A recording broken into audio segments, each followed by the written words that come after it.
नमस्कार दोस्तों। आज हम चर्चा करने वाले हैं प्रमुख पात्र की अंधेर नगरी, जो भारतेंदु निर्मित जो प्रहसन नाटक है उसमें जो प्रमुख पात्र है महंत अथवा तो गुरुजी। तो उसकी विस्तृत चारित्रिक विशेषताओं के ऊपर हम चर्चा करेंगे। आप जानते हैं कि आप अलग अलग विशेषताएं बनाकर अभी चरित्र चित्रण कर सकते हैं और अलग अलग परिच्छेद में भी आप चरित्र चित्रण कर सकते हैं। तो आज हम चर्चा शुरू करने जा रहे हैं महंत का चरित्र चित्रण।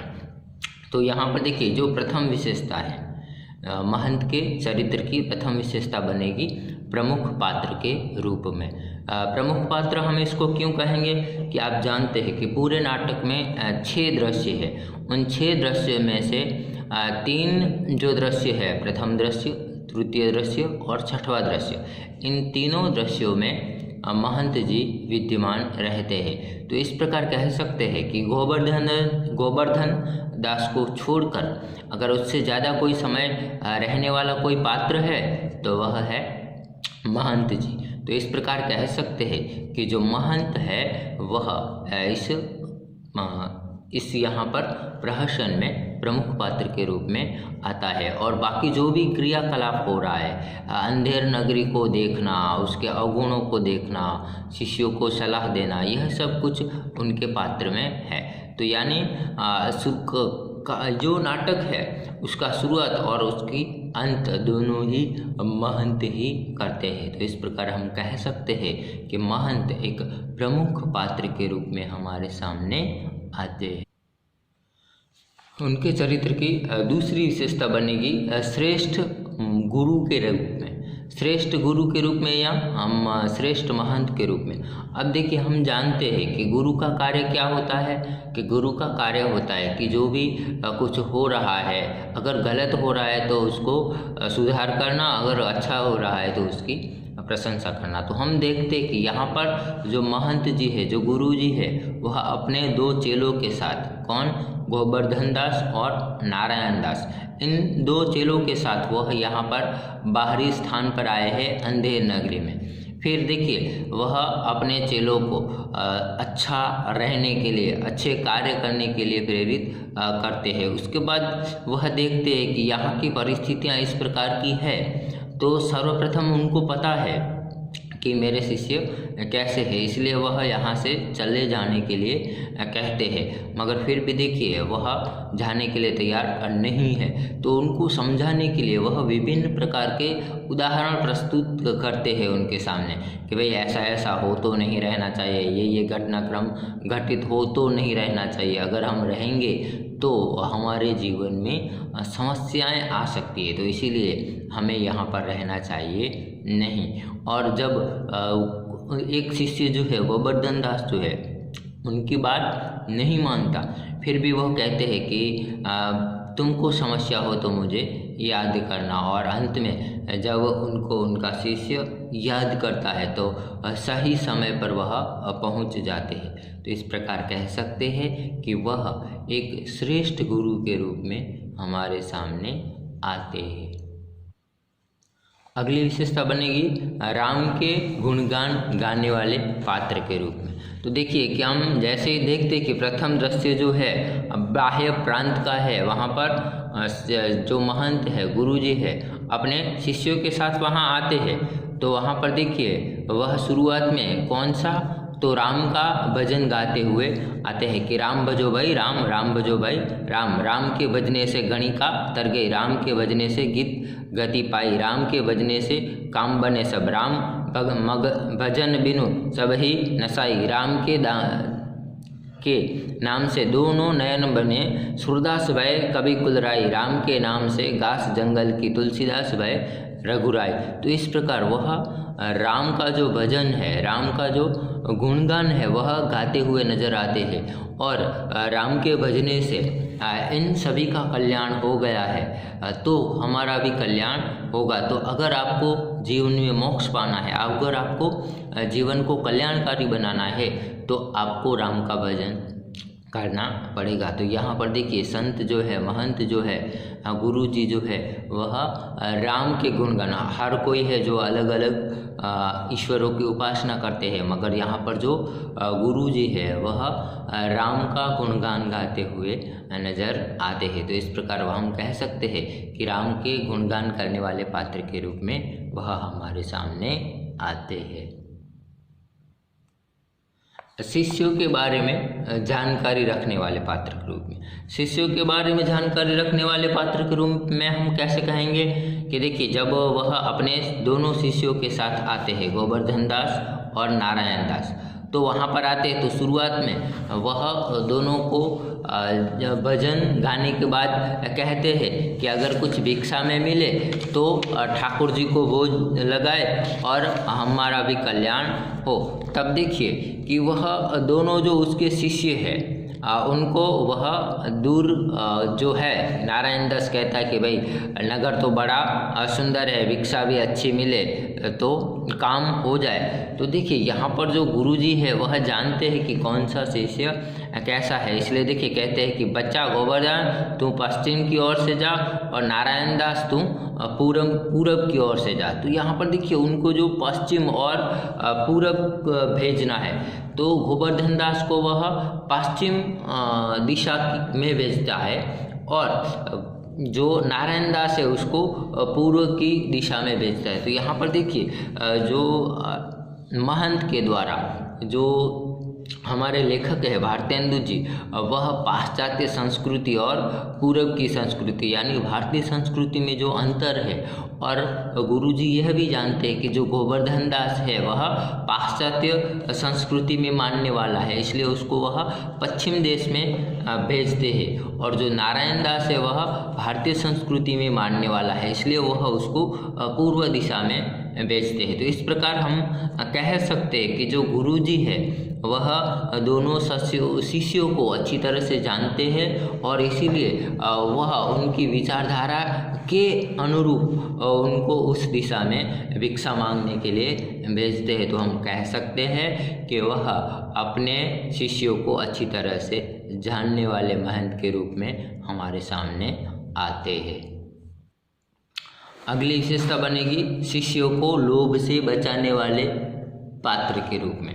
अब देखिए जैसे ही बातचीत होती है गुरु और उनके शिष्यों के बीच, तो तभी जो शिष्य है गोवर्धन दास वह क्या करता है कि गुरुजी मैं बहुत सी भिक्षा लाऊंगा, यहाँ के लोग बड़े मालदार दिखाई देते हैं, आप कुछ चिंता मत करो। तो जैसे ही कहता है कि मालदार दिखाई देते हैं, तो हमने पहले भी कहा कि किस प्रकार वह जानते हैं कि वह पश्चिमी संस्कृति में मानने वाला पात्र है। तो इसीलिए गुरुजी समझ जाते हैं कि भाई यह लोभी पात्र है, तो इसीलिए इसको जो लोभ है वह नहीं करना चाहिए। वह समझाने के लिए वह उनको समझाते हुए नजर आते हैं और कहते हैं कि देखो बच्चा, कभी भी लोभ करना चाहिए नहीं, क्योंकि लोभ पाप का मूल है। लोभ मिटावत मान, लोभ कभी नहीं कीजिए, या में नरक निदान। तो वह अपने शिष्यों को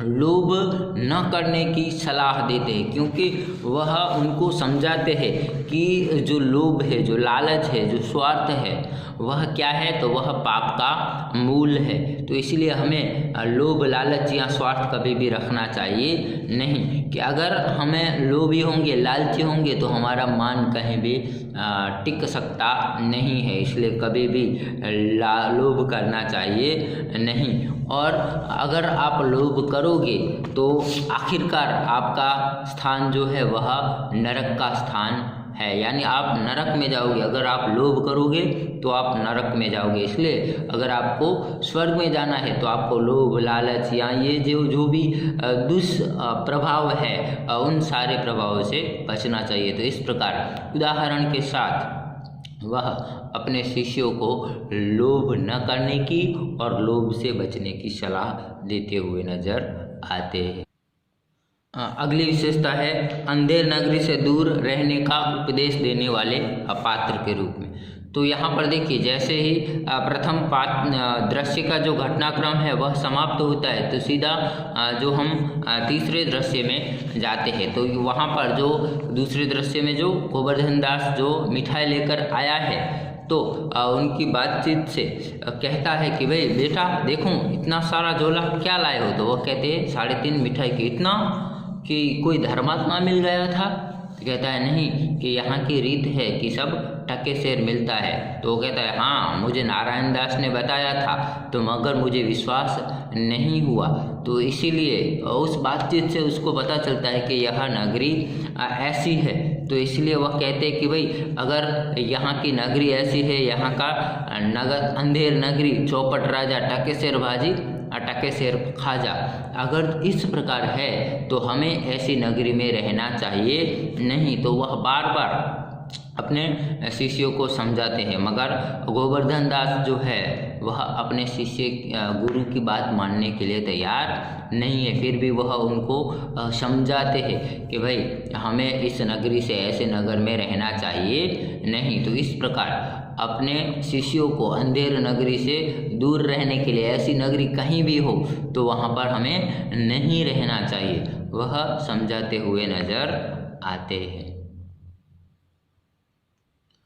और इस बात का स्पष्टीकरण कहते हुए कहते हैं कि देखिए कि यहाँ पर अगर कनक वृष्टि भी हो तो यहाँ पर रहना चाहिए नहीं। महंत कहते मैं तो इस नगरी में एक क्षण भी न रहूँगा, और देख मेरी बात मान कि तू भी मेरे साथ चल। मगर जो गोवर्धन दास है वह साथ चलने के लिए तैयार नहीं होता। उसके बाद अगली विशेषता बनती है गुणों का गुणगान करने वाले पात्र के रूप में। तो इसलिए देखिए कि वह अगर अंधेर नगरी की निंदा करता है तो क्यों करता है, तो वह अपने शिष्यों को समझाते हुए कहते हैं कि भाई जहाँ पर गुणवान व्यक्ति हो और अगर उनके गुणों की कद्र न होती हो तो ऐसे जगह पर हमें रहना चाहिए नहीं। तो इसलिए देखिए वह उदाहरण देते हैं कि सेत सेत सब एक है, जहाँ कपूर कपास, ऐसे देश कुदेश में कबो न कीजिए वास। ठीक है, तो यहाँ पर देखिए सब कुछ टके सेर है, टके सेर भाजी और टके सेर खाजा। तो यहाँ पर देखिए कि कपूर और कपास में अगर कोई अंतर नहीं है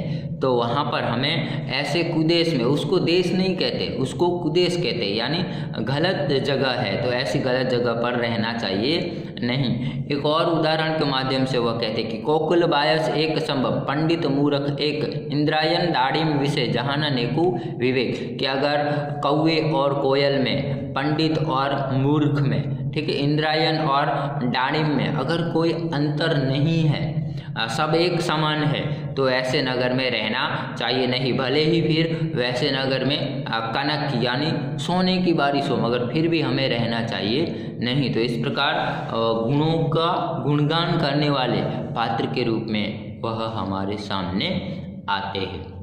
उसके बाद देखिए कि सही समय पर शिष्यों की सहायता करने वाले पात्र के रूप में तो हम देखते हैं कि फिर भी वो कहते कि भाई जैसा भी है शिष्य तो मेरा ही है, इसलिए फिर भी जाते समय वह कहते हैं कि देखो बच्चा मैं तो जाता हूँ, मगर फिर भी अगर कोई तुम्हें समस्या हो तो मुझे याद करना। और हम देखते हैं कि छठे दृश्य में जब गोवर्धन दास को फांसी पर लटकाया जाने वाला है, तब जब वह गुरुजी पश्चाताप करते हुए गुरुजी को याद करता है तो गुरुजी उसकी सहायता करने के लिए पहुंच जाते हैं। तो इस प्रकार हम कह सकते हैं कि सही समय पर शिष्यों की सहायता करने वाले पात्र के रूप में भी हमारे सामने आते हैं। अगली विशेषता है चालाक पात्र के रूप में। चालाक पात्र के रूप में हम कैसे कहेंगे कि देखिए हम जानते हैं कि वो बार बार अपने शिष्यों को समझाते हैं, अलग अलग उदाहरणों के माध्यम से समझाते हैं, मगर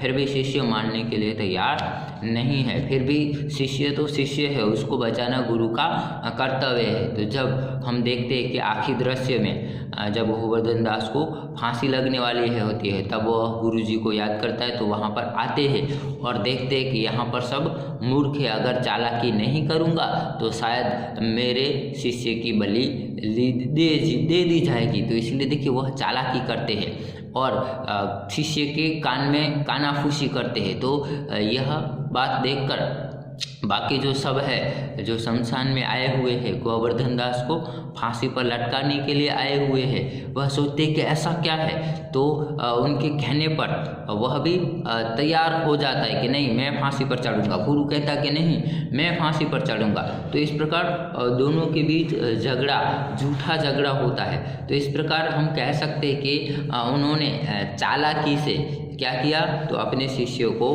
बचा लिया है। तो इस प्रकार हम कह सकते हैं कि वह एक चालाक पात्र के रूप में है कि वह स्वर्ग की लालच दिखाकर वहाँ के जो रहने वाले हैं, चाहे राजा हो, चाहे सिपाही हो, चाहे मंत्री हो, सभी को वह मूर्ख बनाते हैं और अपने शिष्य की जान बचा लेते हैं। तो इस प्रकार कह सकते हैं कि वह एक चालाक पात्र के रूप में हमारे सामने आते हैं। और आखिरी विशेषता बनेगी जैसा नाम वैसा गुण। तो जो महंत है, सचमुच में महंत है। आज हम देखते हैं कि कैसे कैसे महंत पड़े हैं जो लोगों को या अपने शिष्यों को गलत रास्ता दिखाते हैं, मगर यहाँ पर हम देखते हैं कि ये जो महंत जी है वह अपने शिष्यों को सही रास्ता दिखाते हैं, बार बार उनको सुधारने का प्रयत्न करते हैं। अगर कोई गलत है तो उनको छोड़ नहीं देते, सही समय आने पर वह उनकी सहायता करने भी पहुंच जाते। तो इस प्रकार कह सकते हैं कि जैसा उनका नाम है वैसे ही उसके गुण हैं। तो इस प्रकार यह समग्र चर्चा हम महंत के चरित्र चित्रण में रख सकते हैं। आशा रखता हूँ कि अभी जो हमने चरित्र चित्रण की बात की वह आप सरलता से समझ गए होंगे।